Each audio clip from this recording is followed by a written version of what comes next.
Welcome to Silverstone for the second endurance race in this year's Blancpain GT series. The Endurance Cup was at Monza, it now moves to Silverstone. It's another 3-hour race and qualifying is set to get underway on what is a damp circuit still after quite heavy overnight rain. We have a 55 strong field and Q1 is about to have a green flag. We're slightly delayed after one or two dramas in the Formula Renault Euro Cup session earlier on in the morning, but the teams are ready. And so are David Anderson and John Watson trackside. We saw free practice and pre-qualifying yesterday, John, but we still don't really have a proper handle on who is going to be good for pole position. We know that the Ferrari was quick. That was James Calado did a stunning time. As we look at this 3.6 mile Silverstone Grand Prix circuit, a real driver's circuit, high speed, and I mean high speed, with a couple of slower sections. There we see the start-finish line. And actually, I think that's the finish line for the Grand Prix circuit. Where the Grand Prix pits are, not in fact where the Heritage pits are. But anyway, 5.9 kilometres, 18 turns. And if anybody finishes where we see it on the graphic, they're half a lap before the end of the race. Somebody did go off there last year, wasn't it? Nicola Armindo in the qualifying session who made his Porsche rather second hand up against the wall.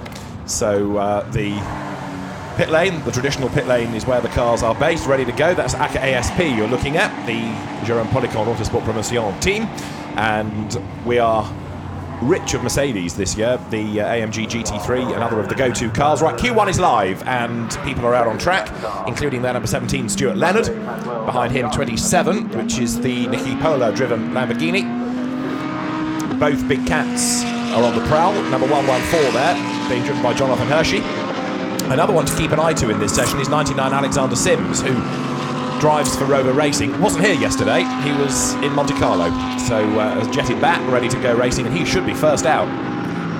Weren't other important people there as well? No, okay. No, none of importance. Anyway, track is drying. The Renaults that were on the track about 15 minutes ago went out on slick tyres, and I would imagine that pretty much everybody, other than for one exploratory lap, will be, but the key is stay out because the track is only going to improve, of course, unless it rains again, but let's assume it's not going to do that.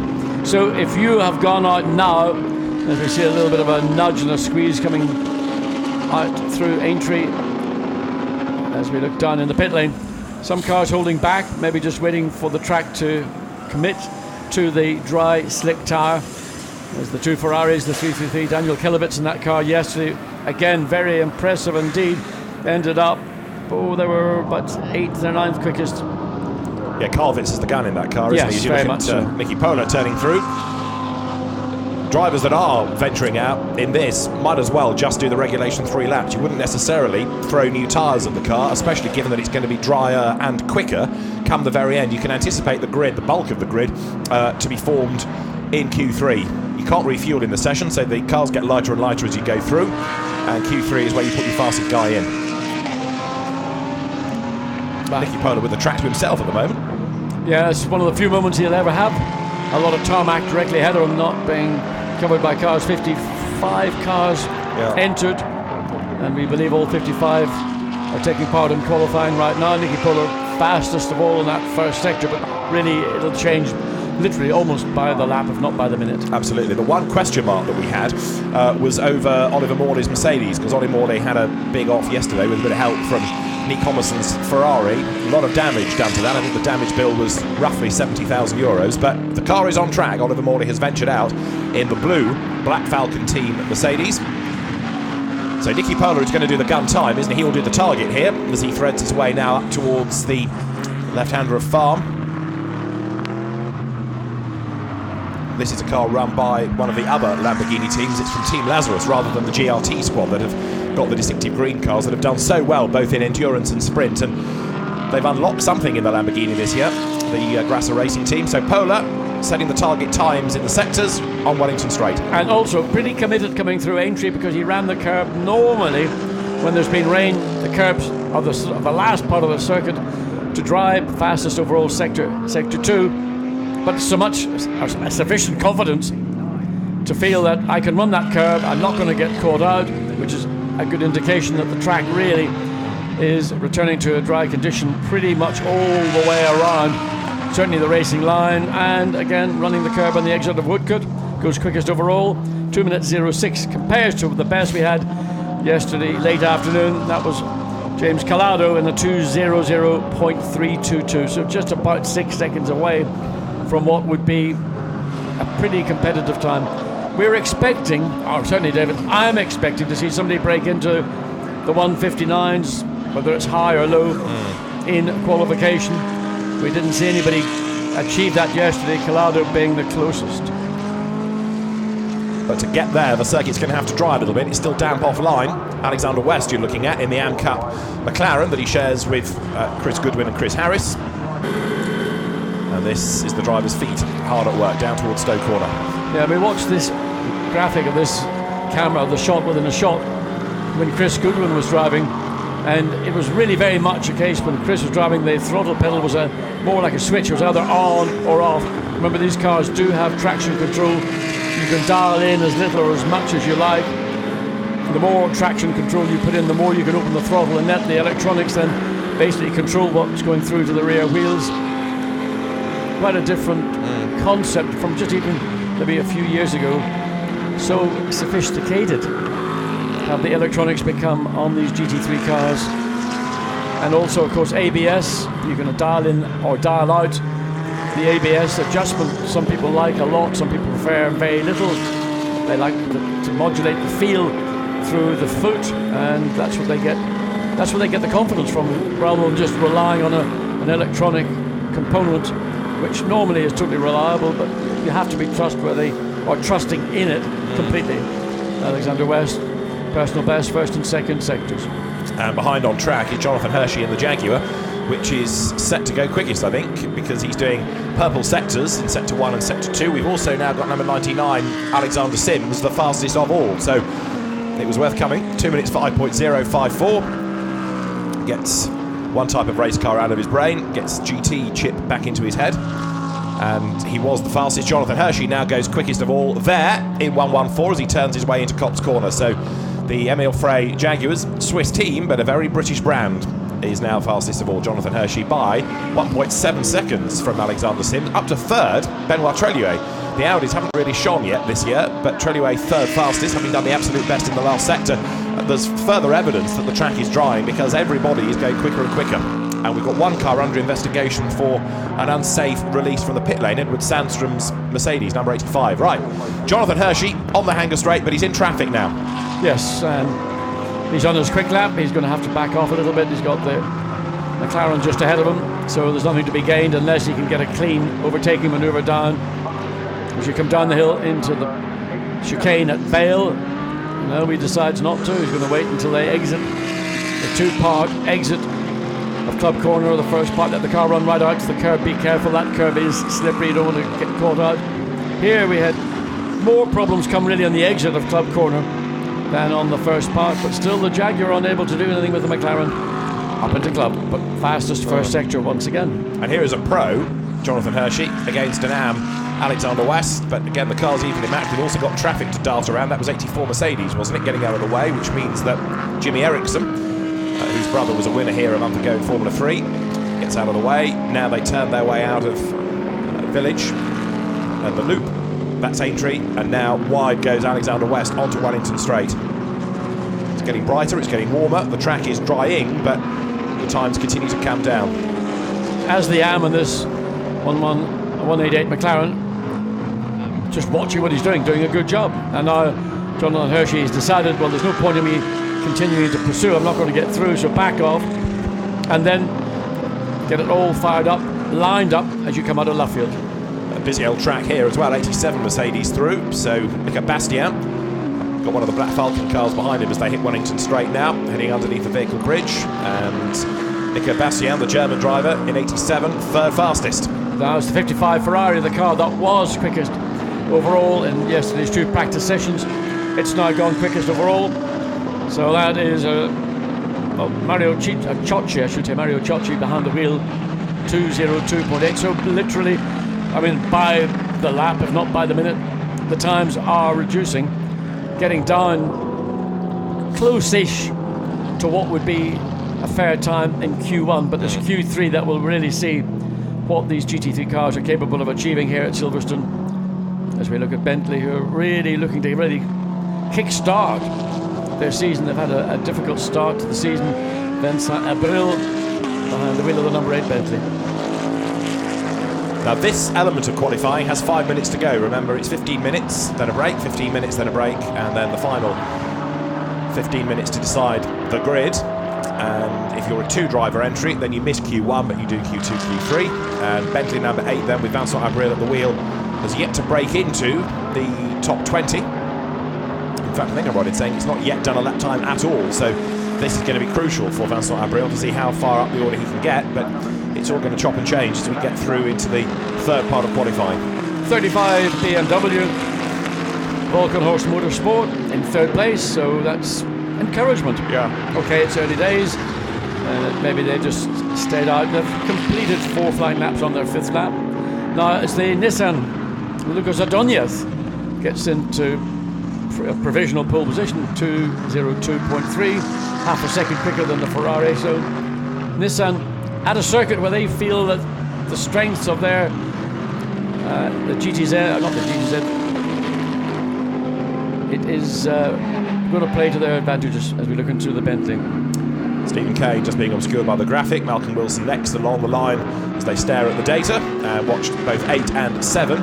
And so 8 Vincent Abril coming down towards the end of the lap. We've had a lap time cancelled, incidentally, for track limit abuse. Tristan Vautier, number 88 Mercedes, has had his time disallowed for exceeding track limits at one particular part of the circuit. So today, the stewards are clamping down from the get-go, aren't they? Yeah, I mean, every aspect of what's going to take place on track today in qualifying, but in the race in particular, any kind of forceful driving, bullying is going to be viewed dimly. Yep. Drivers have been given a clear warning last night that there's going to be a tightening up of the latitude that sometimes has been given in instances, and that applies across the board from the pros, the pro-ams to the ams.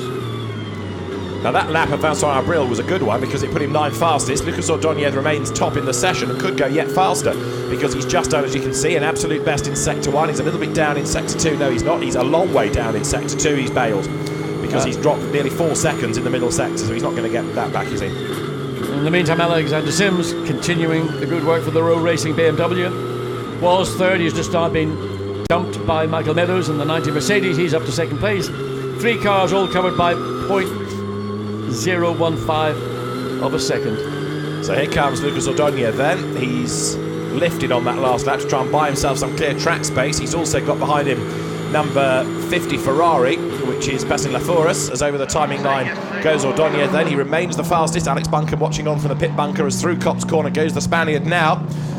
Silverstone's normally pretty good for Nissan, and it is Ordonez from Meadows, 14 thousandths between them as Nicky Pola pits.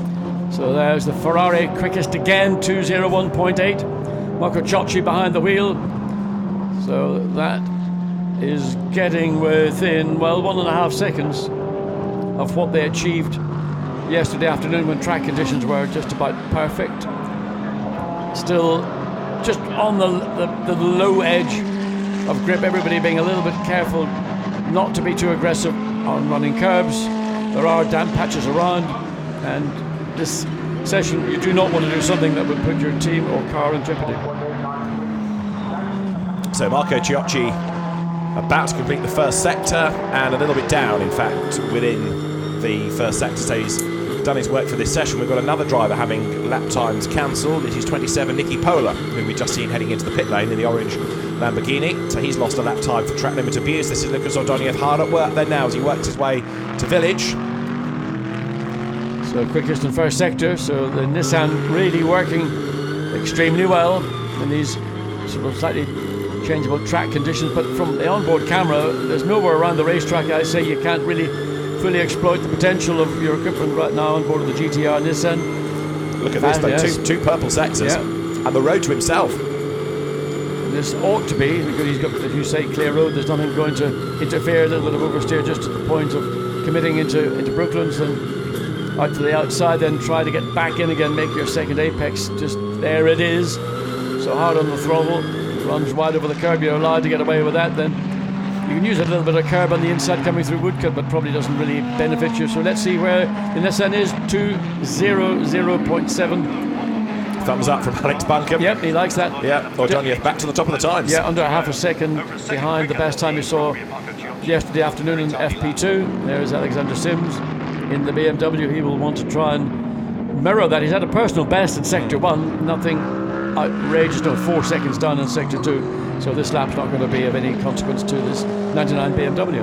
Remember I mentioned a while ago Edward Sandstrom's Mercedes and an unsafe release. He will lose his 2 fastest laps at the end of Q1. It's not going to affect the grid, I don't think, hugely, because we expect Q2, Q3 to be faster anyway. The flag is now out, but Edward Sandstrom will lose 2 laps. Alexander Sims pits because he's not going to improve. He might as well, because that gives them a bit more time to get ready for the next element of qualifying rather than having to do another in-lap. As the flag comes out, an improvement from number 50 Ferrari, passing Lathoros, gets that up into 10th place. That was a pole-sitting car from the first round of the Enduro Championships in Monza. So that car will be another quick car for everybody in the pit lane to keep an eye on. Indeed. It's hard to say who's going to be on pole. It's maybe a little bit more of a lottery, but by the time we get through to Q3, I'm assuming that track conditions are going to be pretty good indeed. David Chivitz in the BMW you saw. 89, Ludovic Badet has taken the qualifying duties in Q1 in this car. Daniele Perfetti's Mercedes, and he was up in Sector 1, but he's down in Sector 2. So it might be that he's another driver that pits. Most people, in fact, have taken the flag in the pit lane rather than on the track, because if you do that, you're losing another 3 minutes or so driving back into the pit lane on an in-lap, which reduces the time you've got to work on the car between sessions. So the teams look at the times, and if they don't think a driver's going to improve, they'll call him in. There's one car that's about to take the flag on the track just ahead there as Ludovic Badet pits. It was the Emmanuel Vinca Mercedes that stayed out for another lap. Fischella Gets ready. Yes. Giancarlo, and sporting the obligatory beard, which seems to be in vogue or en vogue amongst professional drivers these days. I wonder where that all emanated from. Can't imagine, but anyway, Jaguars showed strongly, faded a little bit, but probably have no significance. Well, 5th quickest for Hirschman, yeah. Jonathan Hirschman, so he's going to be comfortable with that. The sister car is 20th. Okay. Lawrence Frey 20th. So Also exit was quite safe on the curve. Lawrence just talking about what the track conditions are like as we look at the times then at the end of Q1. So fastest Lucas Ordonez, 2:0.720, over a second quicker than Marco Giocci, and 3rd Alexander Sims. 4th quickest Ludovic Badet, 5th fastest Jonathan Hershey, and 6th Michael Meadows ahead of Nico Bastian. 8th, good effort this by Emmanuel Vinca in the Mercedes. 9th Ben Barnicoat, so the McLaren's getting up there. 10th passing Lathoros ahead of Nicky Pola, who will then have track limits penalties applied, and 12th Victor Scheitar. 13th fastest Christian Menzel. 14th fastest was Renat Salikov ahead of Vincent Abril's Bentley. Then Bruno Spengler ahead of Guy Smith, Miguel Ramos, Marcel Fassler 19th, and Lorenz Frey rounding out the top 20 from Trelier, Kodrich, Chepanik, and then Lukas Stoltz in his Mercedes. So an interesting start to qualifying then. Just scrolling a little bit further down to see who has done what. The second of the Nissans, 25th, Hunter Abbott, who got a call on Thursday evening to come and do this race. He's 26th, ahead of Nick Homerson, who will get a stop-go penalty early in the race for contact with Oliver Morley yesterday. Stuart Leonard 30th, Tristan Vautier ends up 31st ahead of Dean Stoneman. Alexander West doing a decent job to be in the mid-30s. And then looking further down, we have number 42 McLaren, a little bit out of sequence, 42nd for Alvaro Perrin. You'd expect more than that. Josh Cahill behind him, the sole Porsche 44th. Oliver Morley's rebuilt Mercedes 45th. And the Monza winning car thus far is 48th fastest. Andrea Caldarelli having a gentle start to the day, and no time offered up by 85 because it loses 2 lap times. It only did 2 flying laps. So 53 cars did venture out, and of course now we get the two driver entries to add to the mix as well, namely the Oman Racing Team Aston Martin and 488, which is the Rinaldi Racing Pierre Eret and Rino Mastronardi Ferrari. I often wonder, for the 2 driver cars in qualifying, is it an advantage not to have to run in Q1? I mean, obviously they're going to save a little bit of rubber, a little bit of tyre wear. They don't get the benefit of getting track knowledge which everybody else will have had, so that's the offset in when the track is in a slightly transitionary phase. But it's just interesting to see, particularly in the case of the Aston Martin and the pace that they showed at the very end of Monza 3 hours. Johnny Adam, I keep referring back to a stellar drive from the young Scotsman, or Scotsman anyway. He's getting less young, isn't he? So you can see the BMWs being readied for Q2. Good job in Q1 by Lucas Ordonez, though. Let's hear from him with Dakota Jane. Lucas, that's a good start to qualifying. Well, yeah, it was good. Having fun with this greasy condition. It's still not full slick, not full dry. So yeah, on the high-speed corners, it was a bit tricky at the moment. But yeah, car felt better. We did a good job last night trying to find some grip in the front, and we found it for this Q1. But as I said in Monza, no, Q3 is the important one. Last time we did Q1 pole position, and then Q3 P26. So we really need to be in the top 10 in the Q3, and yeah, happy with the boys, happy for the boys. But let's see now Chiyo goes in, and then Q3 for Alex, and yeah, fingers crossed. We need a good position for the start of Silverstone, and we think we have a good pace for the race, but yeah, Q3 is key point for everyone, and Alex will try his best as always to find that last tenth of a second. Thank you, good luck. All smiles, Lucas Ordonez. Good character, isn't he? Yeah, and he's a very, very nice man. I mean, thoroughly correct in everything he says and does, and as the product of the GT Academy is a great example of how you can take an alternative perspective of bringing talent into motorsport, and in a sense, aside from Jan Mardenborough, who probably is the other standout driver, I mean, those two, I think Nissan have been or are very proud of.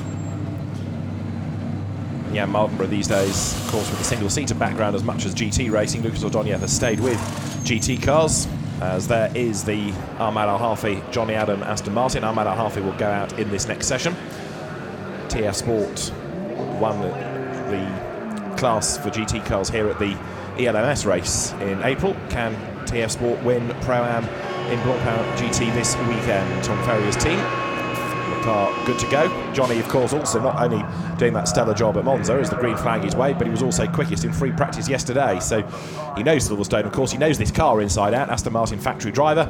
And again, it's the Team Lazarus Lamborghini that goes out first. Now for Q2's 15 minutes, Gustavo Jackerman, the man behind the wheel.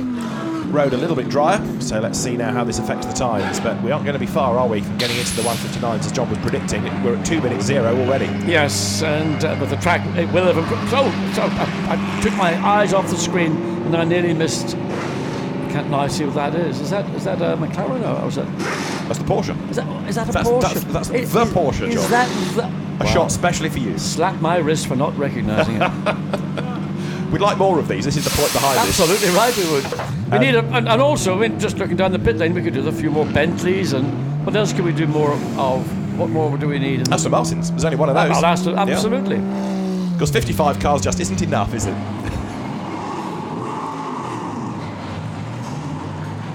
Now, Acura SP, so far things are looking pretty encouraging for the Mercedes team.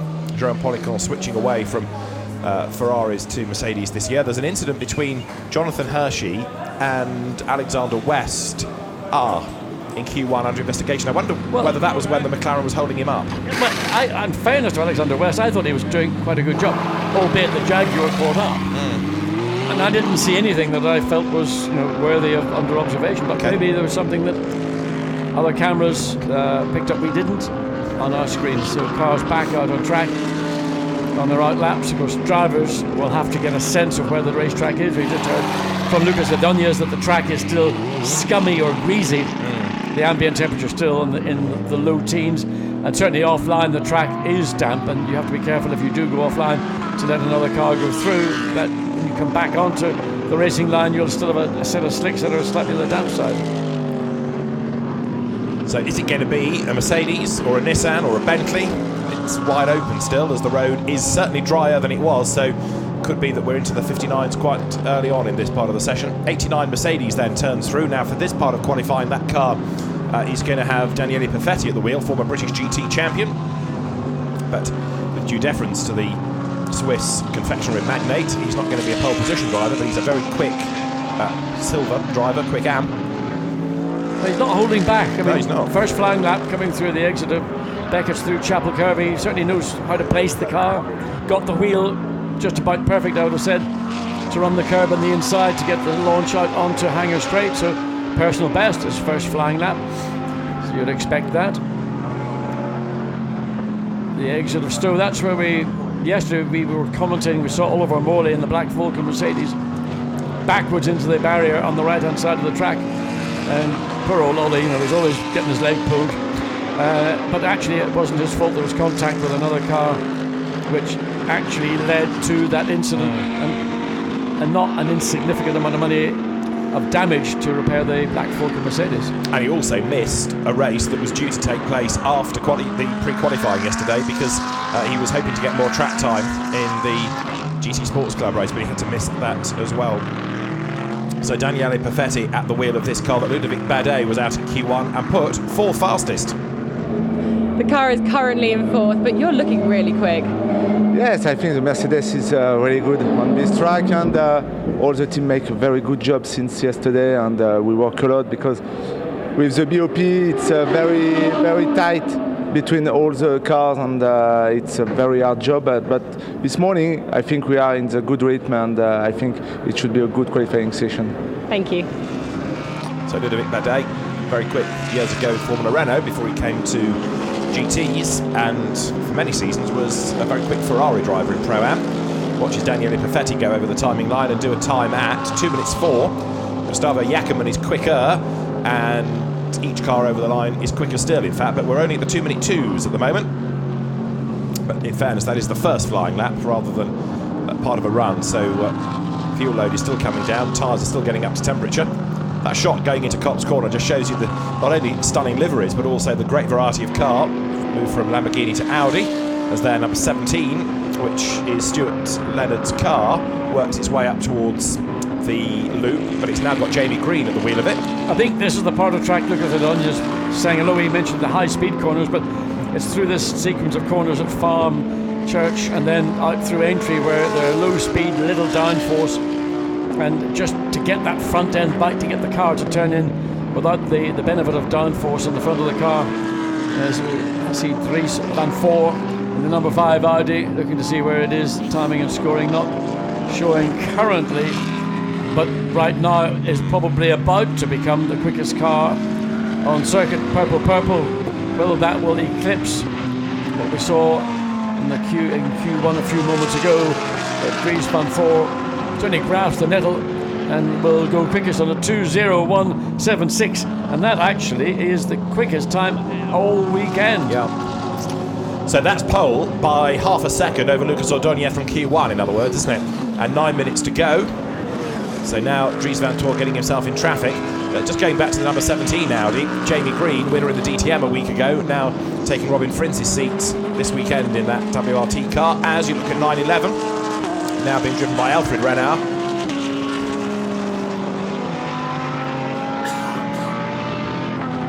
Alfred and his twin brother Robert, winners of the Dubai 24 Hours this year with Brendan Hartley, and they've made the step away from one make Porsche racing through the 24-hour series into Blancpain GT this year. It's a shame, as we say, there aren't more Porsches, but this car, especially in the hands of Robert Renard, very quick indeed. Certainly showed its pace in Monza. Yeah, did it ever. Not only in its own category, but in terms of overall pace. Number 2 Audi up into 3rd place. And that is Nathel Berthon behind the wheel. And every lap now we're seeing upgrades, changes. 4th place is the number 12 Umbra Racing Lamborghini. So Michele Beretta 4th quickest, therefore 4th in class is 911 at the moment. Turning its way up through the loop now. 7th in this part of qualifying is Robert Renard, and 15th overall is 911 as a car. Remember, you take the best time out of Q1 or Q2 or Q3. We've got one screen showing as the top 20 in this part. We've got one showing as the top 20 overall. The consistent bit being that Dries Van Tor is fastest overall and quickest in Q2. Not seeing much purple. No, interestingly. A lot of green, but not an awful lot of purple. So that time from Van Thorn could quite easily, with 7 minutes or 7 minutes remaining. I would be surprised if it wasn't challenged. But currently, Dries Van Thor's got 0.8 of a second advantage over the 14 Jaguar Stefano Telli, achieving that time. Nathaniel Berton goes up towards the loop. Ahead on track now, 48, which is Patrick Assenheimer, former Corvette driver in German GT, and a bit of a wobble there from Berton as he puts the power down. Well, that's riding the curb. He just got he got the outside of the curb, which is probably still a little bit damp. And that was the reaction. The car snapped sideways and had to be pretty much on the pace. Maximilian Buch, by the way, well, just had jumped up into third place, is now down into fourth as the Nissan 23 goes second quickest. 2005, not a million miles away from the time set by Luca Ordonez for that matter. And third, Stefano Telli in number 14 Jaguar, 2:0.978. So Stefano Telli third, and Maxi Buch, John, has done. He's about to do. He's fastest overall in Sector 1. So let's see what the 84 Mercedes, with the young German driver, will do. It'll be Frank Pereira in the car for the last session. HTP are using Pereira more in qualifying than Maximilian Buch, but I think the young German driver would like to be in that position, to be considered to be the hot rod in the 84. He's been absolutely the star of that car for so many seasons. So Maxi Buch quicker than anybody Sector 1. Sector 2 ends on the Wellington Straight, so he's got 2 more corners to go. You've also got Rob Bell, 6th now, McLaren number 58. So that's quietly got on with the job. Rob Bell doing a good effort, as now the Ferrari of SMP Racing has to be negotiated by Maximilian Buch, who does an absolute best in the middle sector as well. Now, is that traffic going to be his undoing as he comes down towards Brooklands? The Ferrari is not that far away up the road. Is he going to get caught out by Miguel Molina, the former DTM racer for Audi?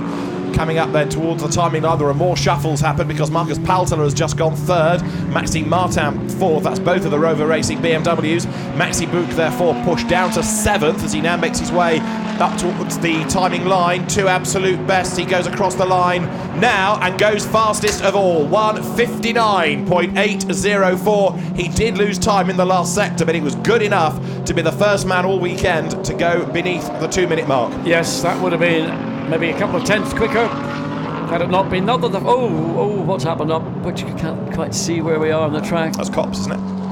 It's hard to tell just in that. It looks like it is the exit of Copse. It's gone a long way into the gravel. Now, will they need to red flag that session? Because we've seen over the weekend when cars are in precarious positions that the safe thing to do is to do that. But currently it's a Sector 1 yellow flag. That's Dries Van Tor, by the way, just to make the point, the man that's second fastest in the gravel at turn 1 at Copse Corner. The problem will be getting the car out and getting it back to the pits, getting it cleaned out and getting it ready for that car to be driven. It's going to be I beg your pardon. Yeah, Will Stevens to Q3. Will Stevens will be in the car for Q3. Marcus Paltler turning through, and behind there, number 333 Ferrari, which is now Alexander Matschel, and a red flag. Yeah, I mean, it was almost inevitable we're going to see a red flag. The car is buried up to its, almost literally up to the axles, so the only safe way to get the car cleared is to bring in a snatch vehicle, pull it out, and hopefully then Van Thor will get that car back without depositing shed loads of gravel all over the racetrack, so as that it can get cleaned out principally, because the amount of gravel that gathers under a car is very, very considerable indeed, and that's going to impact on that car's opportunity in the final qualifying session. Now the clock stops with 4 minutes to go. If you think that an outlap is well over 2 minutes, you're going to get really one flying lap out of this. So frustration for some of the teams. Had everybody been able to do a lap time? I think so, although number 4 hasn't got a time to its credit with the Adam Christodoulou Mercedes. Number 22 Nissan in the pit road. It's currently 13th quickest. Struan more at the wheel, a bit good effort that. So both the Nissans up there. Yep, and Now, what would you do, John, if you're running a team here? Would you work to get the car out again for the remaining time in Q2, or knock that on the head and now use this time productively to get everything sorted out for the main part of qualifying Q3? Unquestionably, yes. For the latter? Yeah. There's nothing to be gained to go out and do a single lap, other than you've had an issue, or you want to do something very specific. Otherwise, I would say, just sit in, prepare. You've got the final session coming up. That's going to be the session where track conditions are going to be at the best. The sun is out. There are clouds hovering over Silverstone, and if they were, inclined to be a bit unfriendly, they might deposit locally. Silverstone has regional weathers all around the track. Now, Dries Vanthoor's car, as we know, is in the gravel, hence the red flag. Will Stevens hoping to take it over for Q3. Does he know what happened to Dries? Well, now we've just seen Dries just go into the gravel. Do you know what happened? No, I mean, he did a really good lap at the start, so I'm sure he's just pushing, and the track's still a little bit damp in places, so hopefully he can get the car back and we can go out again for Q3, but so far he says the car feels pretty good, so hopefully we can get back out again. Let's see what you got. Thank you. Will doesn't look like he's got his overalls on clearly, but it'll only take him a few minutes to get the rest of his race kit. The trouble is getting the car back. There it is now. He's doing a good job trying to shred and shed both gravel and loads of rubber on the outside. The trouble will come when he puts the brakes on for the first time. So he needs to hopefully not do that on racing line. So he can probably cruise up through here without even touching the brakes. Not so bad so far. But it's getting the car back to WRT and allowing the engineers to, as quickly as possible, get the vacuum cleaners out and suck out all that gravel that's in places you wouldn't believe gravel can get into. There's the AF Corsa Ferrari showroom as you look up the pit lane. And what a pit lane it is, with 55 GT cars to look for. As there you've got coming into Stoke Corner Dries Vanthoor. So this outlap bringing him back into the pit lane. The fast lane of the pits is open, so Q2 will be restarted, and the team's now able to make their way down to the end of the pit lane. So really, as soon as Vanthoor gets into the pit road, then the session can go live, can't it? He's picking up the pace, so there's no damage to the car. No, there's not, but again, the team have to bring the car in. They've got to get the vacuum cleaners out, clear out whatever remains from that trip in the gravel beds before Will Stevens will be allowed, I would assume, to get behind the wheel and go out and attempt to get the number 5 Audi. Track still under red flag conditions for this car, but now since this car is making its way back, you're meant to go back at a sort of a pedestrian pace, but since the red flag was for that particular car, I suspect allowing it to run a little bit more quickly is in the interest of getting Q3 underway a little bit more quickly as well. Well, the teams are being warned that the green flag is on short notice. In other words, don't expect a long countdown. It will just be, right, go. Green, go. And that's what they've got to be ready for, because Vanthoor is coming into Luffield now. So really, as I say, as soon as he arrives in the pit lane, everybody else can make their way on track. The marshal with the green flag is ready to release those at pit out. And Vanthoor is down the pit lane. He's not yet got to the pit in line, but he will do so now. There's the green flag, so we're in business. 4 minutes and counting. I'm surprised how many are going out, actually. I mean, I suppose the reason some are going out is because the work that they were planning on doing within the final 5 minutes, they didn't get to do. So, as you pointed out, David, significant number of cars. Whoa. Now, there was a moment to remember, getting caught. Just a moment, a big oversteer moment just in the middle of the Beckett's complex. Just there, just with the Ferraris coming through. So everybody goes pounding out, looking for clear track space. There, one car that needs to do something in this, number 4 Mercedes, because the second car going through shot, the white Mercedes, hasn't yet done a lap time in Q2. Adam Christodoulou keen to get a time to his name. And that was the car, that was the Mercedes that got nearly all out of control. As we look at the 58 McLaren, and there's the number 5 Audi back there, you can see. Oh, yes. And that's just some of it. That's what's brought... I mean, he did actually a good job in not shedding that all over the racetrack. But that's what the team now will have to ensure the car is free of, particularly if it gets caught between the caliper and the wheel, or inside the wheel that can do damage that you would not want. Now there, 333 Alexander Matschel has got 2.5 minutes of the session to go. You can see the clock counting down at the top of the screen as Matschel works his way now through the loop. An experienced endurance racer with good pedigree in the VLN, for example, before he came into Blancpain GT racing a few seasons back, and has got quicker and quicker ever since. And he shares that car with Renat Salikov, who did Q1, and Daniel Kylwitz, the former German GT champion, who will go out in Q3 and make that car fly. Still a little bit damp, isn't it, coming through the stadium offline there? You've just got to be there. Well, that's the Mercedes we saw getting all out of shape up at Beckett's, now getting all out of shape coming to the club. Now that's strange because it's twice in a lap that car has snapped into oversteer. First time, got it back in control. Second time, clearly no way. Now, I would like to know why is the number 4 Mercedes, the Black Vulcan, being so unpredictable. And Adam Christodoulou at the wheel of it, he's not a dummy. Oh, absolutely very not. Quick driver, very experienced driver, winner of last year's Nürburgring 24 Hours, for example. And Star Mazda champion, wasn't he, before that in America? So 55 Ferrari currently has Giancarlo Fisichella at the wheel of it, but it has not broken into the top 20 within this session. And I always question when we restart a qualifying or Q2 or any qualifying session with little more than 3 or 4 minutes to go, whether anybody will actually go out and nail it and improve on the current fastest time held by the 84 Mercedes. Usually you need the one flying lap just to get your sightings realigned, and then it's usually the second flying lap where the time will come.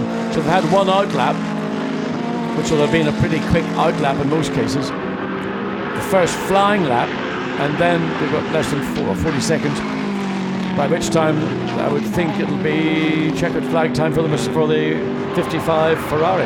Yeah, the flag will be there when at the end of the lap, half a minute or so to go. Might be tight for him, but it's more than likely the flag's going to be greeting most cars at the end of this lap. So in traffic comes Fisichella.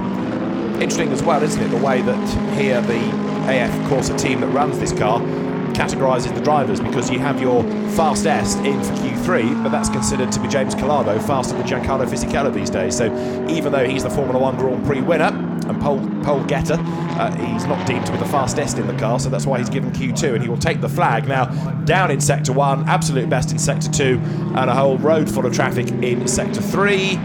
Frustration. Whoa. I mean, left rear just kissed the gravel coming out of Luffield. So Giancarlo Fisichella using all the racetrack and everything and more. Good time, 2:0:03, considering how much he must have lost from the point of getting onto Wellington Straight to coming across start-finish line. So that was potentially, I would think, another sub-2 minute lap. So the car is capable of it, and James Collado will take over the driving duties for the final part of qualifying. So a 2 minute 0.3, despite losing time in the first sector and losing time at the end of the lap with the traffic around him as well. But if the first sector had been a bit quicker as well, it would have been better there, because the first sector that Giancarlo did, a fair chunk slow. He was half a second down in sector 1 alone. So the traffic at the end of the lap spoilt it, but he also lost time at the very beginning of the lap, that long first sector all the way towards Stoke Corner. You think that might give you an indication just to the potential of that 55 Ferrari, or in fact the 50 Ferrari as well, for that matter. Yeah, where is 50 at the moment? Michele Rugolo was 17th. Yes, he has done 17th. When Pascal Lothoros did Q1, he was 10th. Michele Rugolo dropped down now to 17th. Giancarlo Fisichella in the 55 car, of course, is 4th. So the 50 Ferrari there, of course, or the yellow one, is in current 17th. It's slightly irrelevant, because what's going to happen when the session finishes and the sun is still bearing down and the circuit is still improving, and quite frequently when you get the low ambient and you can generate tire temperature, you'll have very quick track conditions. The wind also not really having any effect, blowing more or less behind the cars coming down past start-finish straight. So at the end of Q2, It is 84 Maxi Book, the fastest. He's into the sub 2 minute bracket now, 1:59.8 ahead of number 5 with Dries Vanthoor doing the time. Katsumasa Chiyo third from Giancarlo Fisichella. Mike Scheme doing a very good job in the Mercedes to go 5th fastest. And Adam Christodoulou right at the very end doing 1 lap good enough to go 6th quickest ahead of Molina, Paltala, Martin, Ortelli, Sarales and then Jazamin Jafar ahead of Rob Bell 13th. Fabian Schiller 14th from Marco Seefried and then Struan Moore. Michele Rugolo 17th. Lorenzo Bontempelli is 18th from Andy Soucek. And then it is Jose Manuel Balbiani completing the top 20 ahead of the Porsche. Still number 2 Audi is a long way back.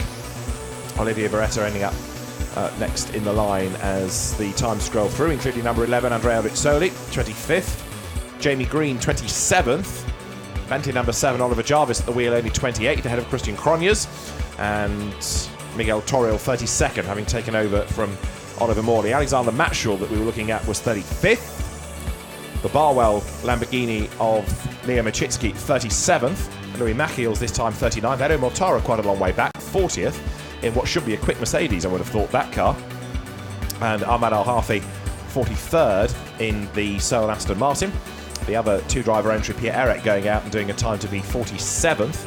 And who is at the foot of the times, quirkily, number 19, which is the Grasser Racing. Well, in fact, look, you've got 53rd and 55th. Christian Engelhardt 53rd, Norbert Seidler 55th. Something's got to change in this final element. Well, you have to think that Grasser Racing know they've got performance. They know that Q3 is going to be the quickest session. There's the 84 Mercedes, quickest overall, Maximilian Buch. Frank Pereira will be behind the wheel. I think that just illustrates the degree of confidence that we're seeing from Grasser Racing, that they've gone out and they've run, but they know that when it comes to qualifying, it's going to be Q3 that they're going to get the job done. And if they can go from 53rd and 55th, or 53rd with a 63 car to pole position, wow. That would be something, wouldn't it? Well, we saw Giancarlo Fisichella's lap, and let's find out why that lap was no quicker for him. He's with Dakota. Now, Fisichella, do you think you can get that in under 2 minutes? You look like you're stuck in a bit of traffic there, but you're currently running in P4. It's a good position. Yeah, probably with a proper run, the proper lap, it was possible, because that was my only flying lap, and I did it with the tires not ready. The tire pressure was low because we stopped for the red flag, and then there was traffic in the last part of the circuit. But it's okay. P4 so far. Would be important with James to be there in the first 2 rows. Thank you, Giancarlo. See you later. Giancarlo Fisichella then walked away. Now that it explains, talking about the tire pressures, why he was a bit slow in the first sector as well. I mentioned the fact that he gave away over half a second there as well. So there's tire pressures and traffic. So considering those 2 elements, it was a very good effort. I mean, you have to think there's maybe about 3 seconds in hand listening to Giancarlo. The reality is it's probably maybe at best between 10th and 5/10ths. Nevertheless, we saw the first sector was down, the second sector was purple, the final sector was, because of traffic, he didn't get the run through that final sector. And that car, certainly in my view, would have been another sub 2 minute lap Ferrari.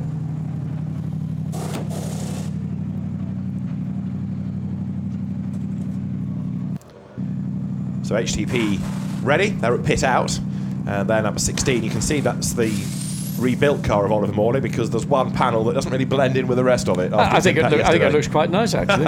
It's different, isn't it? Yeah, just carbon black with the blue looks good. Anyway, unfortunately, the damage was superficial fundamentally, but always expensive. About 70,000 euros we were hearing as a rough estimate. And it's going to be Manuel Metzger, part of last year's Nürburgring 24 Hours winning team, that will take the car out. David Perel, ready in the Ferrari there in the AM Cup, the South African driver. And very shortly, the session will be live. We are about a minute and a half away from it getting underway. Drivers focus on the task in hand. David Perel sharing with Jack Diver and Marco Zannettini. And GT fans, young and old, are here this weekend to drool over the cars in the Blancpain GT series. And also we have Lamborghini Super Trofeo here. And yesterday we had 2 live races from the Blancpain GT Sports Club as well. So it's a real treat for GT enthusiasts. And if you want to drool over supercars, there are displays of some of the most eye-wateringly expensive supercars in the paddock, amongst which there's an exclusive display of a range of McLarens, and I mean they just stunning. With two McLaren P1s here. So Alex Buncombe in the Nissan, getting ready to go for Q3, which will begin in now just about half a minute's time. Wind beginning, just looking at the flag above the British Racing Drivers Club, the owners of Silverstone.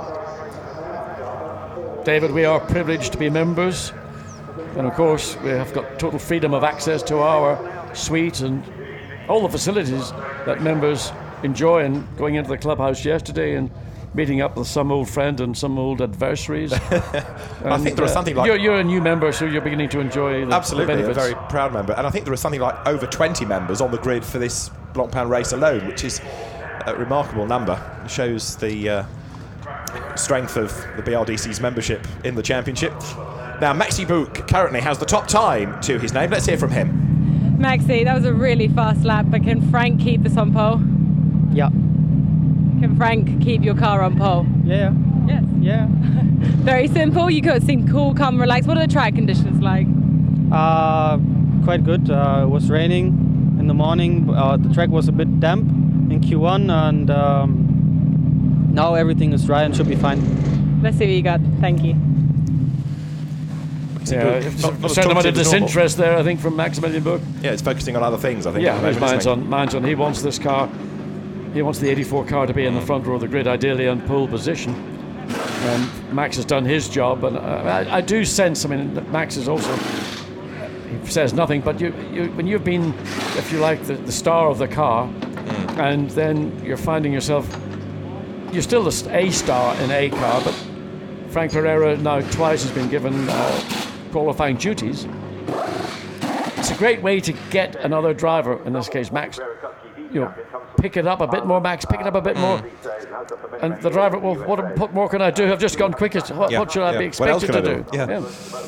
It's interesting, isn't it, that team psychology it is. He always seems happier, though, as the green flag is shown in a Mercedes. That season in the Bentley, I know he did win the sprint championship, but he never seemed quite as at home, even though it was the same team, as he has in a Mercedes. I think if he'd grown into GT3 racing, the Blancpain GT Sprint and Endurance Championships, with Mercedes, with the SLSs now, obviously with the AMG GT3, and for some reason, the Mercedes has got a characteristic, a driving characteristic. The Bentley has a different driving characteristic. Both are extremely efficient, but different in how they achieve it. And maybe, on the part of HTP, who ran the car, getting their heads around it. I mean, it's a British culture, Bentley. I mean, you couldn't get more British than Bentley. And of course, Mercedes, you couldn't get more German than Mercedes. No, true. So I think you had diversity of cultures. I mean, and that battle between those two brands went all the way back to the late 20s and 30s, when they battled over the races of the day. If you think back to when we first really came across Maxi Bouc, he was winning in Blancpain GT races with Maxi Goetz and Bernd Schneider, and of course Maxi Goetz was picked up by Mercedes and put into the DTM. Maxi Bouc wasn't. He stayed in GT racing, but actually, if you look back across the last few seasons, he's probably had the better outcome out of all of that, because he's gone on to win more championships and have more wins. Irish driver Damien Fulken. Good to see him in the Mercedes, normally more associated driving for Porsche, but in that 86 car. So look forward to see Damien out on track and delivering for the 86 Mercedes-Benz. Yeah, double Carrera Cup GB champion, wasn't he, in this country? When he returned to racing, he was a single-seater hot shoe and then fell away for a few years, came back into Porsches, and that kick-started his GT career, largely these days in America. So didn't he won Indy Lights, I think, or he's certainly very competitive in Indy Lights, going back probably more than 10 years ago. But the field makes its way, and you can see just what everybody's having to deal with. Traffic, wherever you look, there's traffic. And if you're on a brand new set of tyres, you do not want to have any traffic anywhere near you, anything that might have a bearing on a hot lap, particularly in Sector 3, where you've done all the hard yards, and then suddenly you find yourself compromised. So, but everybody's got the same problem. You've got to work it out and make the best of it for yourself. Can I press you for a tip for pole position, or is it still wide open? Well, I've got a feeling, just simply because the oozing confidence of Grasser Racing, that 63 Mirko Bortolotti, might just suddenly appear out of nowhere. The car was so dominant in Brands Hatch, we never got to the bottom of it. team certainly didn't volunteer it. It did volunteer why the car was quick. Monza won the race and won it very comfortably. So there is the 63. So Mirko Bortolotti, what can he do? They didn't show their hand whatsoever. And remember yesterday we rode nearly a lap. And there we are, on board. Watch the eyes. Wait for the blink. I'm waiting. I'm still waiting. It's transfixing. You keep... Oh, a little look in the mirror just to check what's happening. But was that a blink or not? I think there was. A look in the blink. I mean, my eyes are burning and I'm trying not to blink. There we go. He does do it occasionally. He does, but it's just... he's one of the drivers who we see on board, and his ability to focus and concentrate and only blink maybe 3 times a lap or so. I think it's quite... It's a small little detail that as a driver you can appreciate. It's extraordinary, isn't it? Now, is he going to get pole position out of all of this, Mirko Bortolotti? As you look at number 3 Audi, which has now got John Venter at the wheel of it, the Australian driver, who we saw in the Spa 24 Hours a couple of seasons ago, but now having a full European programme, having raced in the previous incarnation of the Asian GT Championship. So he's on Wellington Straight now. Yelmer Berman is the fastest, and the fastest in the session, but not outright. He's done a 1:59.9. Now, though, Danny Junqueira is quickest overall. He's done a 1:59.598. So Junqueira from Q3, Book from Q2, Berman from Q3. Yeah, Junqueira continuing the pace, and now Jules Gugno, 1:59.4 in the Pro-Am Mercedes, the ACA car. So I mean, I keep referring to Jules Gugno, somebody who's continuing to impress. Yeah, absolutely. Jean-Marc's son. Jean-Marc was a fairly spectacular GT and then sports prototype driver. How are the Lamborghini's getting on? There's 63 coming down to the end of Vale. He's not on our top 20 timing and scoring, so we don't know whether he has gone purple yet or any of these 3 sectors on the circuit. But has he got a clear track ahead? He's got some... Well, there we are on board, but traffic as he comes up into Abbey. Is he going to clear it? It looks like it's his sister car, the 19, directly ahead. Maybe it could be the 333 Ferrari. Yeah, I think that's Daniel Karlovitz just up the road. So that's going to be a quick car. Karlovitz is no slouch. No, indeed. So if he matches his pace against that car, he won't be too far down, will he? So personal best, understandably, because it's his first flying lap. And it's a 35.9 in the first sector, which is comparable to Gugno. He's only 36 thousandths down in sector 1. He is only 3 thousandths down in sector 2. This is going to be good, except the Ferrari getting in the way now. That will frustrate Mirko Bortolotti. I mean, the Ferrari is not slow, but it is casting tenths of seconds. So Bortolotti, 51.9. Right, can't get any closer to the Ferrari. He'd be shoving it. Look at the horsepower. Comes across the line, second quickest, I suspect. And fastest, 1:59.297, despite the traffic. And no purples. All personal best, but you're right, not an absolute best anywhere, but it was put together beautifully. Maybe being so close to the Ferrari helped him with a slipstream in the run down Wellington Straight, but marginal. Rather than it being, he certainly wasn't impeded, was he? Because he was able to go fastest. And again, the gap between fastest and second quickest is almost a quarter of a second. I mean, it sounds nothing, but in real terms, that's a bunch of time. So the 63 Grasser Racing Lamborghini, yet again, is just showing that it's the confidence the team has, not to worry very much about Q1 and Q2, because they know they've got the pace and they've just illustrated it. Quickest lap by almost a continental mile rather than a country mile. But so from 55th to fastest. Now, Stephen Kane, personal best, sector 1, down in sector 2. 7th place currently. Yeah. Personal best, you say, sector 2, half a second down on the best. So it may be a small improvement, but it's not likely to see a challenge to the front 2 rows. Having said that, wait and see what happens when he comes across the line. Stephen Kane in 7th place, and looks like he's going to remain in 7th place, so 2:00.00.7. So he's about, again, 2/10 down on his previous best. Maxime Martin, sorry, not Maxime Martin, I'll tell you a lie. Raffaele Marciello has just gone quicker, up to 5th in number 90 Mercedes, and Patrick Cuyala has gone 4th in the Barwell Pro-Am Lamborghini. Great. Was that a Lamborghini? Maybe Lamborghini have really sussed GT3, because that is a private entrant car. The Barwell Racing, they share British GT Championship and the Blancpain Endurance Series. The great effort for Barwell Motorsport. And Patrick Kuyler, part of Lamborghini's factory programme.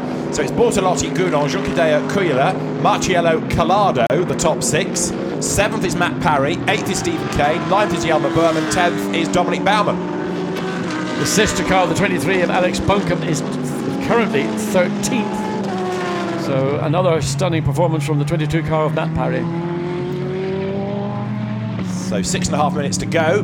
31 Mercedes backs out there. Johnny Adam, Whoa, 5th quickest, fifth Aston fastest. Martin. Fantastic job. 3rd in Pro-Am.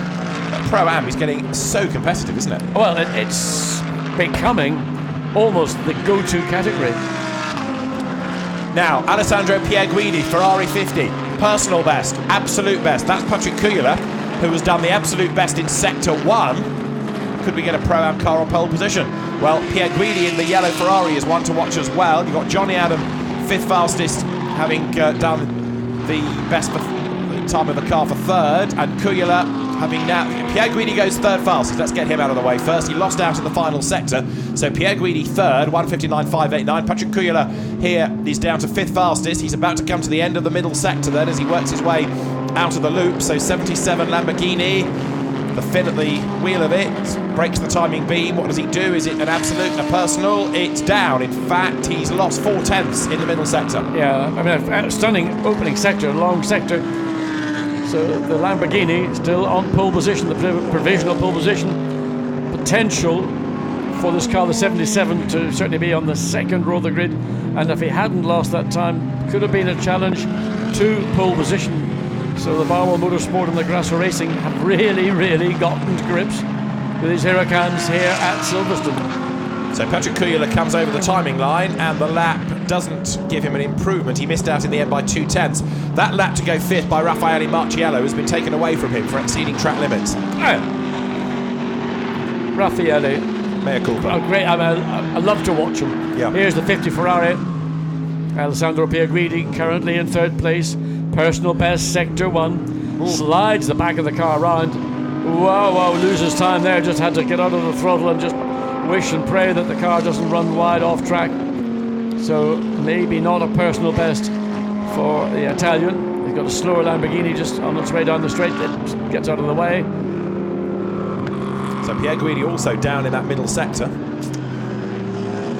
So it's half a second down on, well, that's probably more than half a second down on what was the overall best in Sector 2 to date, so unlikely to see any improvement in terms of overall position. Currently 3rd on the set, and he's decided to pop in. He's got, but is he going to go in and move? He's not going to try and change his head of tires.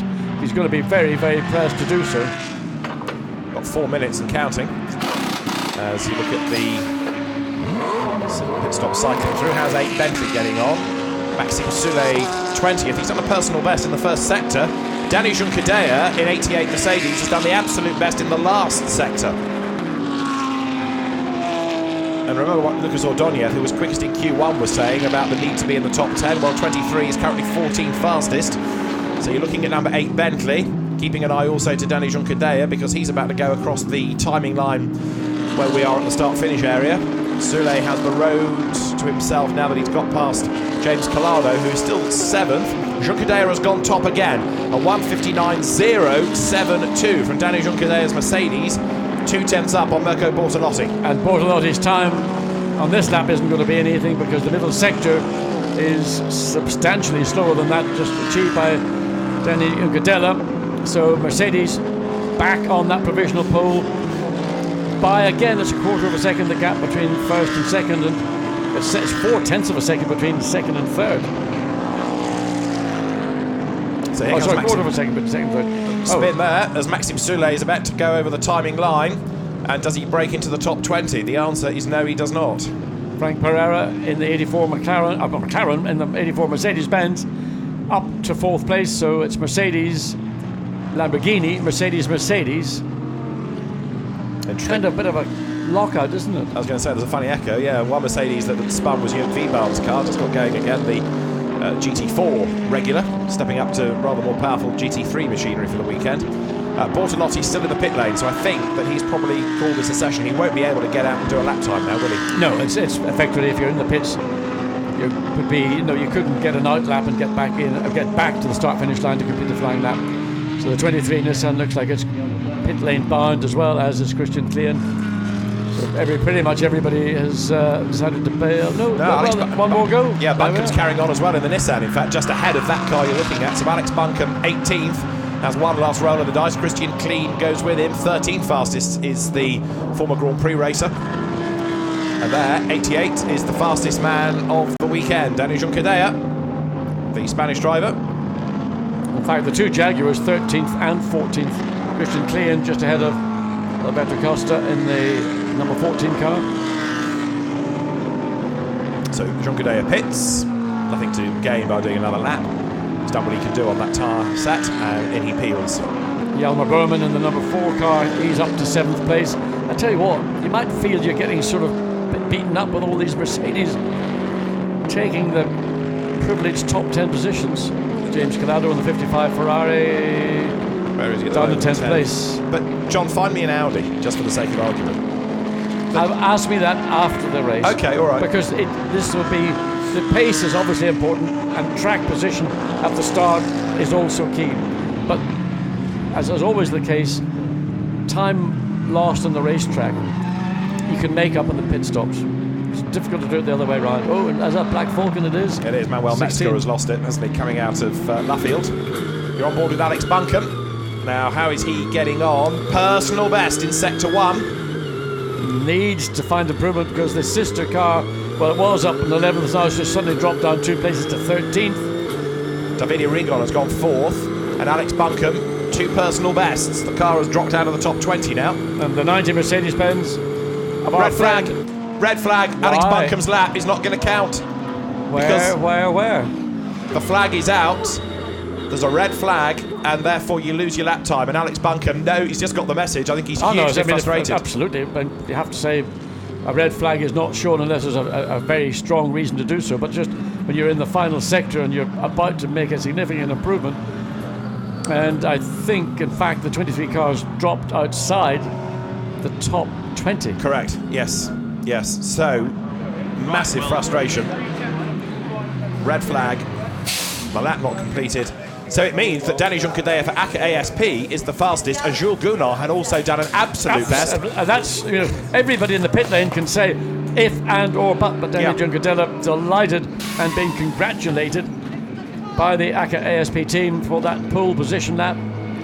And the 87 car, you've got to say the sister car, the Pro-Am car, stunning time, potentially stunning time, currently qualified 5th, but that was going to be possibly a challenge to the front row as well. I'm still curious to know why the red flag is out. We've not seen anything since... Unless it was called for that spinning Mercedes, which then just at the wrong moment drove away again. That's the only thing I can think of. Because it was facing the wrong way, it was on the track, and maybe the red flag was called for, and one of those frustrating circumstances, the race director makes a decision and then the car fires up and drives away. Maybe it was that. Alex Buncombe, I don't think he's taking visitors at the moment. No, and you can understand why. Dani Junqueira, however, will be a very happy chap because he's new to GT racing and he's just bagged a pole position. Dani, the man on pole, well done. Thank you. That's it? That's all you got to say about it? Well, it's what I was hoping for. I woke up this morning, I look at the sky, it was the weather was as good as in Spain actually, so I thought, maybe today is my day, and actually it was. Did you have your work cut out for you? Were you feeling pressure? Well, I think we've had all weekend a very strong car, and I was feeling very confident, to be honest, and we just did our job in Q3. I had a very good spot on track, and I managed quite a really good lap, a clean lap with no one in front, and that was, I think, the key to get a good lap. In the end, there was a red flag, so nobody could improve, so that's as good as it can get. Do you think you can keep it up in the race? We'll see. I don't think I'm going to start the race, but that's the goal. We have a very strong car in the corners. In the straights, we are not the strongest car, but we just have to make our car as wide as possible at times and go from there. Cheers, thank you. Dani Junqueira, along with Felix Terraris and Tristan Vautier, so 3 quick drivers, so it should be in the mix, as they say. Bob Neville talking to Alex Buncombe and Lucas Ordonez. You can feel the frustration from here, can't you? Oh yeah, look, clearly what can you say? His body language speaks tons. The red flag was for car number 16, which did get going just as the call was made to put the red flags out. And so it leaves us then with the combined qualifying looking like this. Dani Junqueira on pole from Mirko Bortolotti, and then Franck Pereira, Davide Rigon 4th ahead of Jules Gounon, Alessandro Pierguidi, and 7th is Patrick Kuila. Jelmer Berman 8th ahead of Raffaele Marciello, Daniel Kalvitz, Johnny Adam 11th, and Stephen Kane is 12th. Then you have 55, James Collado, not really doing quite what was anticipated there. Matt Parry doing a solid job ahead of Christian Kleen and Albert Costa. Dominic Baumann 17th from Alex Fontana, Fabrizio Crestani and Andrea Piccini. Will Stevens did go out and was 21st ahead of Alex Buncombe, 22nd. Andrew Watson 23rd, and Indy Dodgers Mercedes 24th fastest in this 55 strong field. The ISR Audi of Clement Schmidt 25th ahead of Coleman Edegaard, then Maxime Soulet.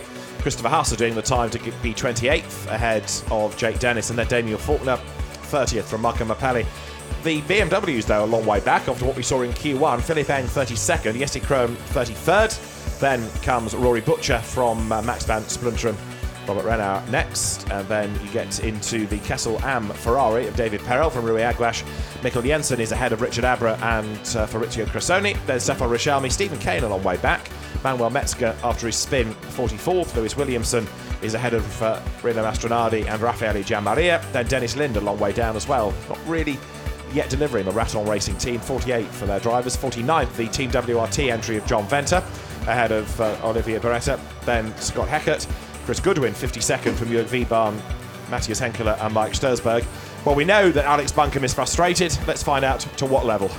Alex, now we saw you slamming the steering wheel. You must be quite frustrated not being able to finish that last lap. Yeah, you could say that. It's you know, a lot of work goes into those last few minutes of Q3.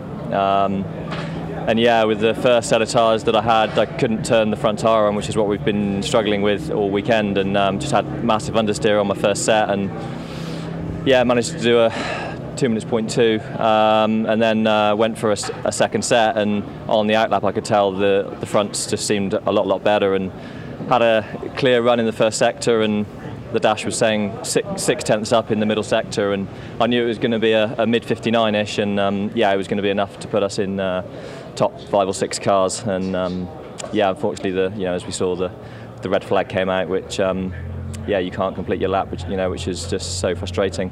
Yeah, it's a real shame for the team, but we've got to keep smiling. The car's in one piece. We've got some good tyres for it. The race pace is good, we think, and yeah, just need to put our focus on the race now and see where we can go. But from P22, it's not going to be easy, and first few laps are going to be tough. But yeah, we'll see what happens. But keep our fingers crossed for the race. We want to see some mega overtaking. Thank you very much. Thank you. So Alex Buncombe stays positive and now thinks about the race this afternoon. Let's have a look at some of the highlights of qualifying then, now that we have a better handle on who is quick around Silverstone.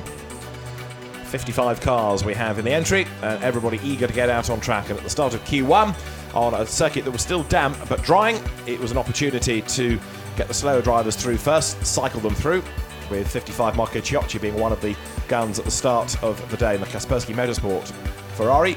Valkenhorst's twin BMWs going stronger today than yesterday. And battles, of course, across all 3 classes with the Pro Cup, the Am Cup, and in Pro-Am.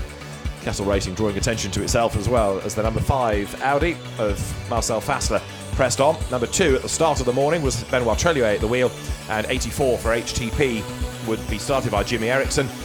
Then we had dramas in Q2 for Dries Vanthoor. He went off into the gravel, having been fastest in that session.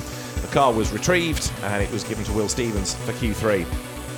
Mirko Bortolotti in the third part of qualifying, briefly stuck in traffic behind Daniel Kalvitz, but the lap was still good enough to go fastest of all, whereas the Rover Racing BMWs started to fade, and they fell way down the order. They had been looking good at the start of the morning, but nobody looked as good as Dani Junqueira, because he powered his way through to pole position, ready for our race this afternoon.